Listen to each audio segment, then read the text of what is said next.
తాకట్టులో ఉన్న మీ బంగారాన్ని విడిపించి అదే రోజు ఉన్న ఆన్లైన్ రేటుకే మేము కొంటాము. Ganesh gold buyers. మా నంబర్ 9160556916. నమస్తే, welcome to okay TV. Naveen యాదవ్కు టికెట్ కన్ఫర్మ్ అయిన తర్వాత నుంచి జూబ్లీహిల్స్ ఉప ఎన్నికల్లో ఒక జోష్ కనపడతా ఉంది. ఇప్పటిదాకా ఇద్దరు ముగ్గురు పేర్లు కాంగ్రెస్ నుంచి వినపడినప్పటికీ ప్రధానంగా మొదటి నుంచి కూడా ఈయన పేరు ఫైనల్ లిస్ట్లో ఉండగా కూడా ఎక్కువ శాతం నవీన్కే మొగ్గు చూపిన పరిస్థితి కనపడతా ఉంది. దీనికి సంబంధించి మనం గతంలో కూడా మాట్లాడడం జరిగింది. ఎప్పుడైతే నవీన్కి కన్ఫర్మ్ అయిన తర్వాత చాలామంది ఆశావాహులు ఎవరైతే ఉన్నారో ఒక్కొక్కరుగా బయటకు వచ్చి వాళ్ళ విధి విధానాలు కానీ వాళ్ళ అభిప్రాయాలు చెప్పే ప్రయత్నం చేస్తూ ఉన్నారు.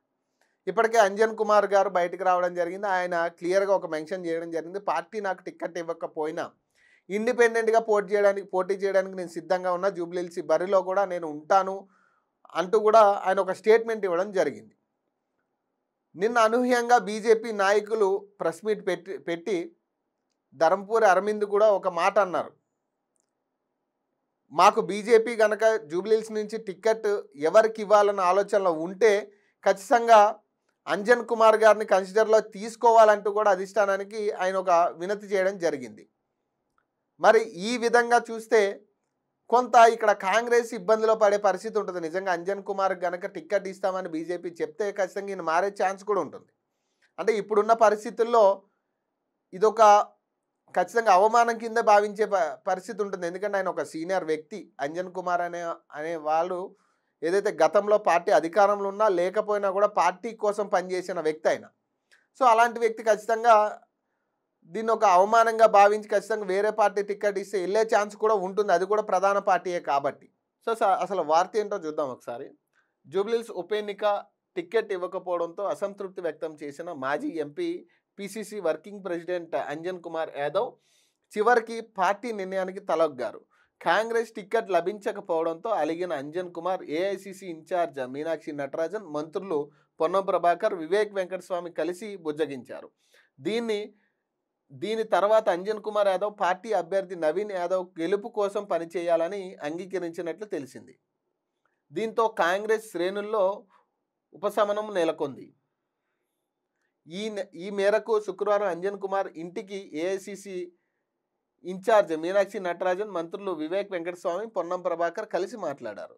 ఈ సందర్భంగా మీనాక్షి నటరాజన్ మీడియాతో మాట్లాడుతూ కాంగ్రెస్లో స్వేచ్ఛ ఉంటుందని తెలిపారు. అంజన్ కుమార్కి త్వరలో సముచిత స్థానం దక్కుతుందని స్పష్టం చేశారు. నాయకులంతా సమన్వయంతో పనిచేయాలని, పార్టీకి ఏది మంచిదో ఆ నిర్ణయమే తీసుకుంటారని అన్నారు. కాంగ్రెస్లో సమిష్టి నిర్ణయాలుంటాయని నటరాజన్ తెలిపారు. మంత్రి పొన్నం ప్రభాకర్ మాట్లాడుతూ కాంగ్రెస్ పార్టీకి సంబంధించి ఎన్నికల్లో అందరినీ సంప్రదించి తర్వాతే అభ్యర్థి ఎంపిక ఉంటుందన్నారు. జూబ్లీహిల్స్లో అంజన్ కుమార్ యాదవ్ పోటీ చేయాలని భావించారని, ప్రస్తుత పరిస్థితుల్లో పార్టీ అధిష్టానం టికెట్ వేరే వాళ్లకు కేటాయించిందని చెప్పుకొచ్చారు. అంజన్ కుమార్ యాదవ్ కాంగ్రెస్ పార్టీలో సీనియర్ నేత అని తెలిపారు. 2 సార్లు పార్టీ వర్కింగ్ ప్రెసిడెంట్గా, 2 సార్లు పార్లమెంట్ సభ్యుడిగా పనిచేశారని తెలిపారు. హైదరాబాద్లో కాంగ్రెస్ పార్టీకి ఆయన పెద్ద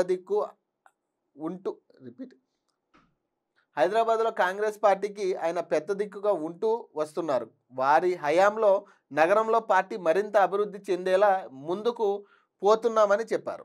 ప్రస్తుత పరిస్థితులకు అనుగుణంగా పార్టీ నిర్ణయం తీసుకుందని, జూబ్లీహిల్స్లో కాంగ్రెస్ పార్టీ గెలుస్తుందన్నారు. ప్రభుత్వం సంక్షేమ అభివృద్ధికి ప్రజలు పట్టం కడతారని, జూబ్లీహిల్స్ ఎన్నిక అంజన్ కుమార్ సారథ్యంలో జరుగుతుంది, ఆయన నేతృత్వంలో ముందుకు పోతామని స్పష్టం చేశారు. ఏఐసిసి ఇన్ఛార్జ్ మీనాక్షి నటరాజన్ అంజన్ కుమార్ యాదవ్తో మాట్లాడారు. కంటోన్మెంట్ ఎన్నికల్లో అభివృద్ధికి ప్రజలు పట్టం కట్టి కాంగ్రెస్ను గెలిపించారని, జూబ్లీహిల్స్ ఉప ఎన్నికల్లో కూడా అధికార కాంగ్రెస్ పార్టీని గెలిపిస్తామని అన్నారు.